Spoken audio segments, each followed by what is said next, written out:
In this episode of Influencers, United States Education Secretary Miguel Cardona. Going to college shouldn't be a sentence of paying bills for the rest of your life. The teacher shortage issue is a symptom of a teacher respect issue. If we take care of our educators, they're going to take care of our students better.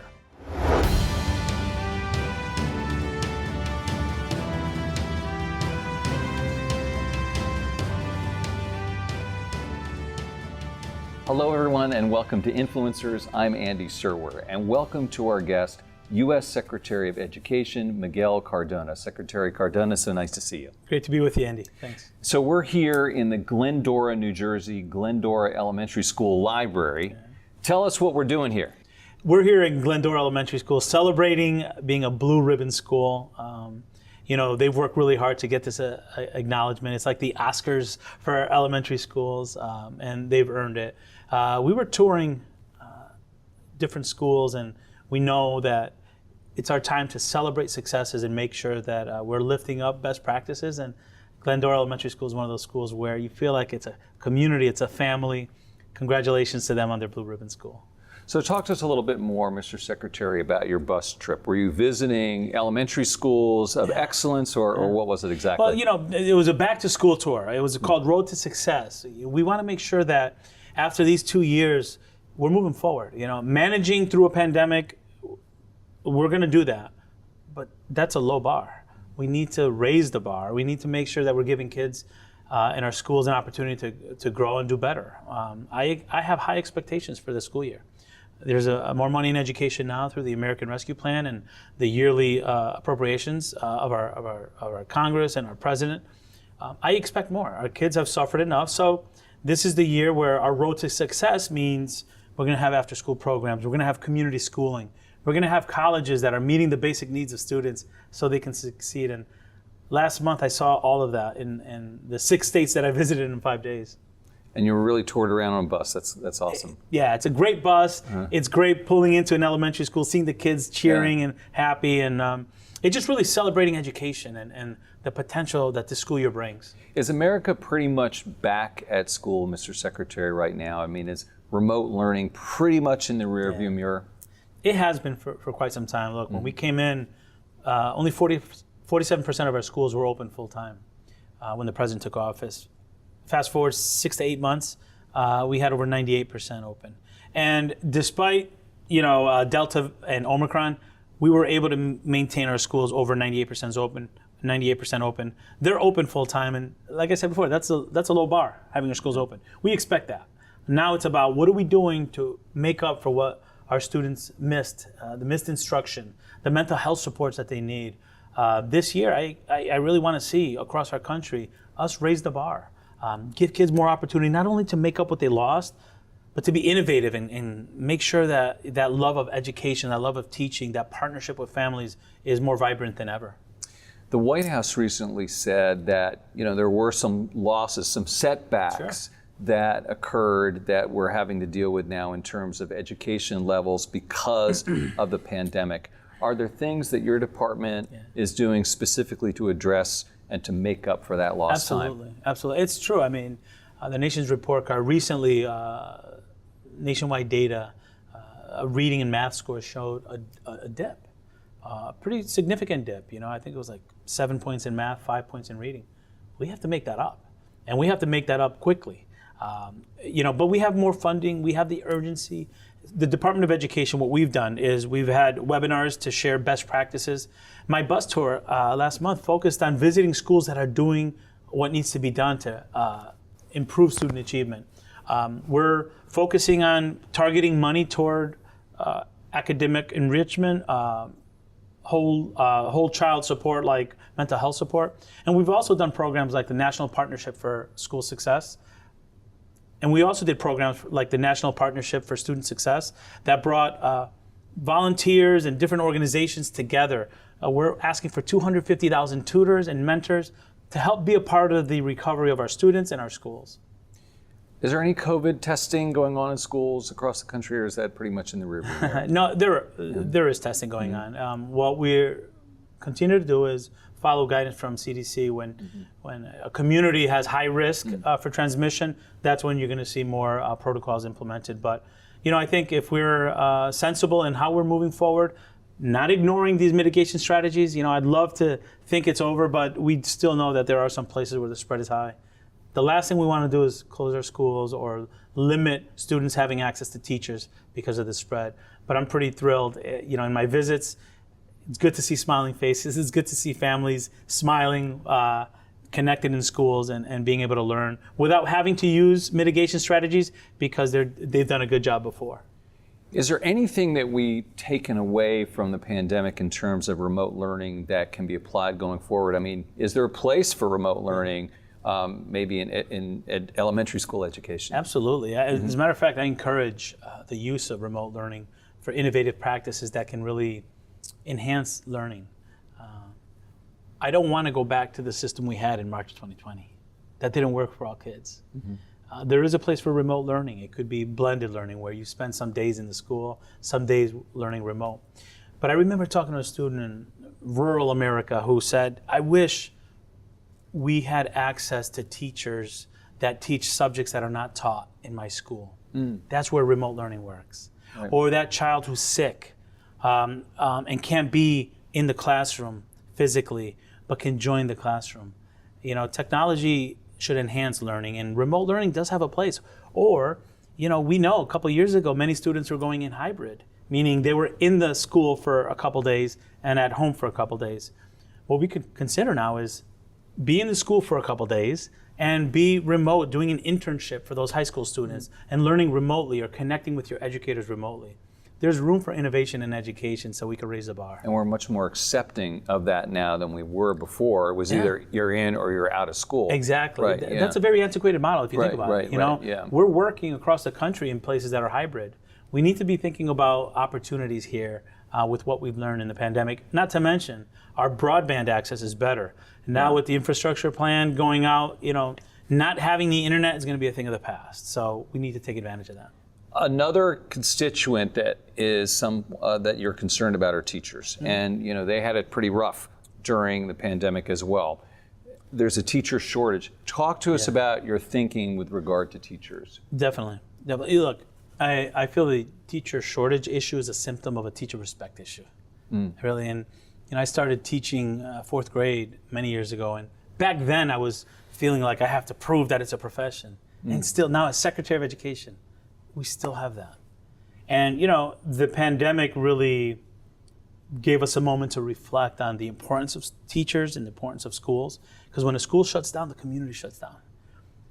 Yet, in some states, teachers make 33% less than other college graduates. That's unacceptable. The days of teachers having 2 to 3 jobs to make ends meet, that's unacceptable. We need to challenge that. But yet, it still happens. We need to do better. So for me, lifting the profession or respecting the profession means we give teachers agency, we give them better working conditions. I've been in schools that are over 130, 140 years old, where it's 90 degrees in a classroom. Can you imagine teaching for 6 hours in a 90-degree classroom? That's unacceptable. Better working conditions and then competitive salary. We need to make sure we're compensating our educators for the work that they do and the support that they provide our students. If we take care of our educators, they're going to take care of our students better. Changing gears a little bit, I want to ask you about 2 subjects that were sort of in the vanguard before the pandemic, maybe less so now. One was charter schools and the other is for-profit education.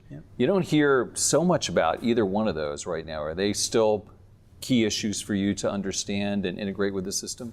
I don't know that they're key issues in terms of what I'm hearing regularly, but we just recently passed some regulations around charter schools, and we support public charter schools, and we just want to make sure we continue to support public charter schools because they do provide options for families and for students.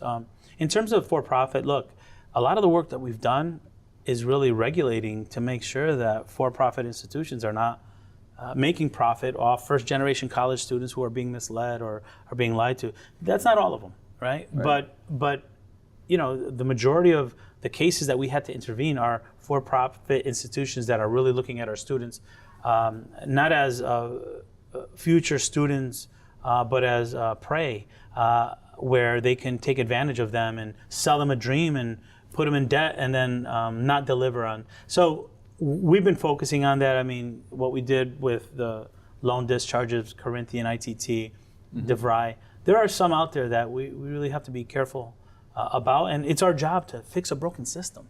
Right. It's our job to make college affordable and accessible, and that means getting rid of the bad actors that are taking advantage of our students. So, you know, like I said, I don't want to paint with a broad brush, but I will tell you, a lot of the work that we're doing is going after some of those for-profit institutions that are really taking advantage of our students.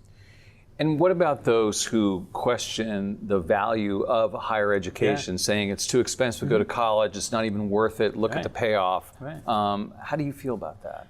Look, I can understand why people feel that way. I was in a high school about half an hour ago, and I was talking to students who are first-generation college students. Many of them don't come from wealth, and they're afraid of this process. It's scary. It's our job now to make it more accessible to them, to make sure that the policies that we're doing not only keep costs down, like our income-driven repayment announcement that the president made. You know, student loan forgiveness got a lot of attention, but the income-driven repayment process, that to me, I'm more excited about that. It's cutting student loan payments in half so that it's more accessible to everyday Americans that want to access higher education. And then after 20 years, you're done. You know, going to college shouldn't be a sentence of paying bills for the rest of your life and being drowned in debt. So, and we're also working to make sure we're holding colleges accountable for a good return on investment. Let's be frank. If you're going to spend money to go to college, you should be walking out with higher earning potential so you can take care of those loans. And if that's not happening at colleges, whether they're private or public, we want to know and we want to go after that because that's taking advantage of our students. So I'm happy to lift up those examples of where I see it. And on that bus tour, man, I visited so many great colleges that do it well. But I'm not afraid of naming and shaming colleges that are also taking advantage of students. So it's for all. We have to improve the return on investment, the value in higher education. Once the American people see that that's happening and that, you know, going to college is going to lead to gainful employment, then we're going to remove that myth that it's out of reach for so many because of the cost. So I have to ask you about student loan debt forgiveness and where that stands right now. I mean, this was a very high profile issue, as you said. Where are we right now with regard to that? You know, the president made a commitment on the campaign to provide debt relief of $10,000, recognizing the pandemic's impact and the inequities that were caused as a result of the pandemic. The president announced $20,000 in debt forgiveness for those who qualify for Pell, which is a grant that folks get if they're in greater need or don't have resources, and $10,000 for all others making under $125,000. We know that's going to make a difference for those who are impacted by the pandemic. But he also announced the income-driven repayment, which is going to lower costs monthly for those who are attending college. And information on that is coming out very soon. We want to make the process simple. We want to make the process clear to kind of dispel some of those myths of a bureaucratic system that it takes too long and you have to jump through hoops. So we're really excited about that, and information will be coming out very soon.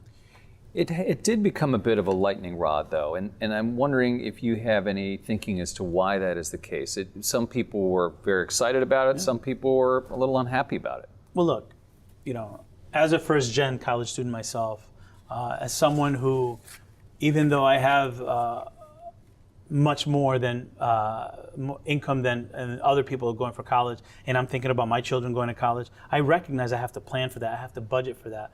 And for many families, it's significant. And for too many families, it's so significant that they rule it out. So if we're serious about America being the best and leading the world and producing the best thinkers, then we need to invest in education.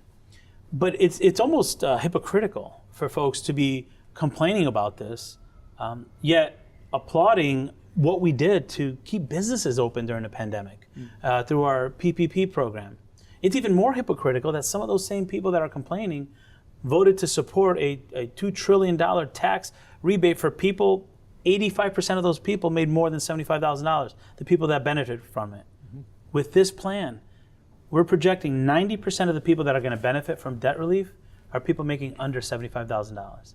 That's significant. We're helping working class, middle class Americans and those who are struggling get back on their feet so they can buy homes, they can get married, they can contribute to the economy. We're really proud of the work that we're doing.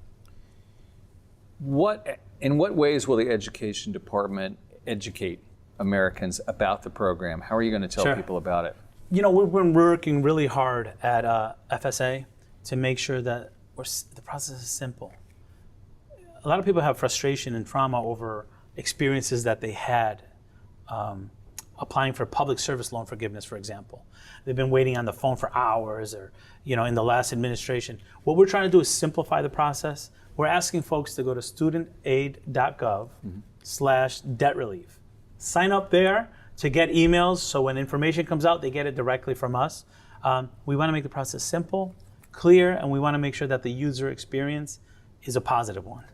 Because it's online, though, some people are worried that people who don't have access to the internet might be left out. How are you going to reach them? We're also working with our stakeholders at the colleges, at the high schools, to make sure that they have information and can help folks access this.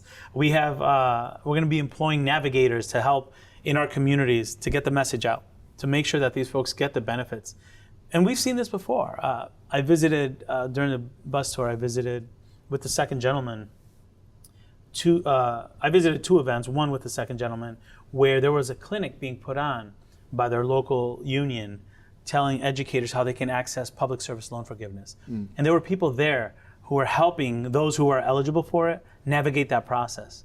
I expect that it's going to be all hands on deck to make sure that loan forgiveness happens to those who are eligible, to get them back on their feet. Do you know if the income caps are going to be based on adjusted gross income, or how will you verify income? 20 or 21 salaries, there's going to be an attestation. And just like we do with others, there's an attestation of the process. We want to keep it simple. And there are processes to verify, we will do that, but we want to make sure that people who are eligible for it take advantage of it. Someone asked me to ask you, are you sure the website's not going to crash? Yeah, look, this is the most important thing we have going on right now. We're putting a lot of time and energy in making sure that we're planning for this. And my expectation is that those who are eligible get on, find it to be a quick process, and get the debt relief that they're eligible for, and move on with life. And those are the conversations that I'm having with folks that benefited from the public service loan forgiveness. That program, when we came in, had a 98% denial rate. And within a year, we fixed it, and now we have 175,000 people, and I think the number's up to 200,000, that have gotten debt relief totaling over $13 billion in that program. So we know we have to fix a broken system, and we're working on not only good policy, but good implementation. A lot of energy is going into that. Another issue is the interest rate that is charged on these federal loans for students. And some people say they're too high, 5, 6, 7%. Are they too high, and why are they where they are? Part of the income-driven repayment plan is holding the interest rates so that we don't see what has happened historically, where people take out $70,000 in loan and end up paying $115,000 because of the ballooning interest costs. So we are managing that and lowering that to make sure that it doesn't balloon out of control, which is another factor that many have shared with me is why they're afraid to take out student loans or even go to college. I want to shift gears and ask you about a couple other issues. Gun violence in schools and safety. How concerned are you about that, and is there work that your department is doing to that end? I could tell you, not only as an educator, I was a fourth grade teacher, I was a school principal and district leader. That was always my priority, ensuring that kids are safe. And I can tell you as a father, there's nothing more important to me than the safety of my children. And my wife, who also works in a school. Last month, the president celebrated the passage of the bipartisan Safer Communities Act, which will provide $1 billion for mental health support to reduce violence in schools, and another $1 billion to support schools in Title IV efforts to make sure the buildings are safe. But that alone won't address the bigger issue of ensuring that our communities are safe. Our schools are only as safe as our communities. So it really requires that we all wrap our heads around the issue of community safety and school safety. With regard to schools specifically, we are providing technical assistance with superintendents and principals on strategies to make sure that the buildings are as safe as they can be, how to use the money to ensure a safe building, and what protocols to implement. We're also lifting up best practices. We know principals learn from principals too. So we're creating strategies for principals to learn from one another on best practices in their communities. So, this is something that we're not going to take our eyes off, but we need to keep fighting for legislation that protects our schools and protects our communities. Look, no matter how safe you make your building, if someone walks in with a AR-15, no school lock is a match for an AR-15. Let's be sensible about legislation. We'll do our best to keep our schools safe, but let's be sensible too. Our country has become so polarized, and unfortunately that's become manifested in educational issues. People are complaining about things like what they're calling critical race theory. I'm wondering how you navigate those waters and try to stay in the middle, I would imagine, to a degree. Yeah. My motto here is we're raising the bar. We're going to catch up our students. We're going to lift up the teaching profession. We're going to rise up above politics, and we're going to partner up with our parents. There's a small number of politicians that want to make education a divisive issue, but we know better. We know that teachers and parents, they come together for children. That's where students succeed. And in my bus tour and in my visits, that noise, leave that for the politicians. Our educators are focused on doing what's right for kids. Similar vein maybe is the Supreme Court is looking into admissions policies of institutions of higher learning and is expected to rule. Is that something that you have to keep your eye on, that decision? Yeah, without question. But look, all of our institutions must be inclusive, must be welcoming. We saw this last year. We had states that are passing laws making some students feel unwelcome. And it's unfortunate that in this day and age we're talking about requiring schools to make places inclusive and welcoming, but that's where we are, and we're not going to stop fighting to make sure that all students feel seen, heard, respected, and welcome. You talked about being a fourth grade teacher, growing up in Meriden, Connecticut. What about your background has helped inform you to do your job today, Secretary Cardona? I come from a family of public servants. My parents served the public. My father was an officer for 30 years, a police officer. My brother's a police officer. My sister's a social worker. I'm a teacher. Giving back to the community that gave us a lot is really important. I was a student at a public school that, in a community that was high poverty. Those experiences helped me get to where I am. I wouldn't trade those experiences for anything else. I had good values, commitment from my family to move forward, and my parents were really committed to giving me opportunities that they didn't have. Growing up in a diverse community, a community that had many people with need, helped me realize the importance of giving back to the community, and I see my job as an extension of that. Just my community is bigger now, it's the whole country. Yeah, you could have gone on to become a corporate executive or some other part of government even. What is it that made you want to be an educator and then get to where you are now? Visiting students in these classrooms today before this interview is my reminder. You got to be very clear on what your why is. I want to help children. I signed up to help children, to help families, to help them see the potential that maybe sometimes they don't even see in themselves. And I'm blessed to serve as Secretary of Education, where I have the ability to affect change for 50 million students K-12 and another 17 million in higher education. To me, that's the biggest blessing, and I'm humbled to do that. But it's still about public service. It's still the same values, the same drive that I had when I was a fourth grade teacher with 21 kids. Those same desires for me to help those kids. Now I just have it at a different scale. And now I get to chat with the president about it, which is pretty cool too. That's amazing. Are you still in touch with any of your former students? You still see Definitely. them? I am. Through social media, we're connected, and every once in a while we communicate. One of them is a mother of two, and we chat. Another one is a pastor in another part of the country, and they're still my inspiration. Those students taught me a lot. You got to bring them to the White House sometime, I do. right? Yeah. Let me ask you about Hispanic Heritage Month. That's really it's in the middle of this month, the middle of the next month. What is it that's so special and important to you about that? You know, when I was introduced to the country, December 23rd, 2020, in my remarks I said I'm as American as apple pie and rice and beans. I was born in Connecticut.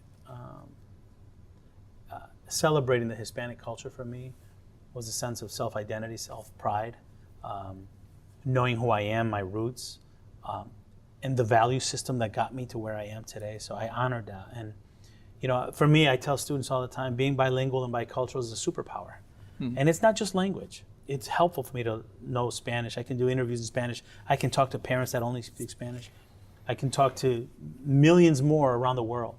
But being bicultural and being able to understand that you could do things differently and it's still good, that helped me reopen schools.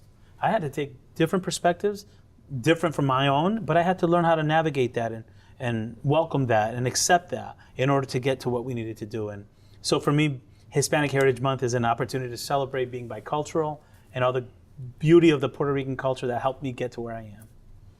Okay. U.S. Secretary of Education Miguel Cardona, thank you so much for your time. Thank you so much. Take care. You've been watching Influencers. I'm Andy Serwer. We'll see you next time.